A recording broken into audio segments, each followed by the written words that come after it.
Wardhannapet municipal ఎన్నికలు ప్రశాంతంగా నిర్వహించడం కోసం Warangal commissioner Sanpreet Singh, west zone DCP Rajamahendranath ఆదేశాల మేరకు వర్ధనపేట ఏసీపీ అంబటి నర్సయ్య ఆధ్వర్యంలో ర్యాపిడ్ యాక్షన్ ఫోర్స్ టీం సభ్యులతో వర్ధనపేట పట్టణ కేంద్రంలో కవాతు నిర్వహించారు. ఈ సందర్భంగా ఏసీపీ అంబటి నర్సయ్య మాట్లాడారు.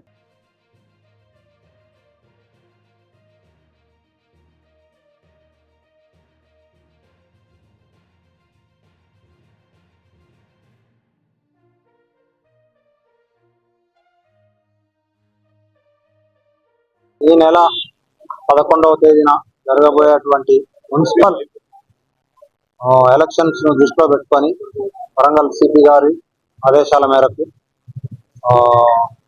జనగాం డిసిపి గారి ఆదేశాల మేరకు ఈ వర్ధన్నపేట మున్సిపల్లో ఎన్నికలు ప్రశాంతంగా జరగడానికి మేమున్నాం, మీకు సపోర్ట్ గా ఎలాంటి డిస్టర్బెన్స్ లేకుండా జరగడానికి ఉన్నామనే ఉద్దేశంతో ఈరోజు ర్యాపిడ్ యాక్షన్ ఫోర్స్ తోటి మనము ఈ వర్ధనపేట పట్టణంలో ఫ్లాగ్ మార్చ్ చేయడం జరిగింది. కాబట్టి ప్రజలందరూ కూడా ప్రశాంతంగా తమ తమ ఓటు హక్కును వినియోగించుకోవాలి. మీకు మా పోలీసు సపోర్టు ఎప్పుడైనా ఉంటుంది ప్రశాంతంగా ఎలక్షన్ జరగడానికి కోసం.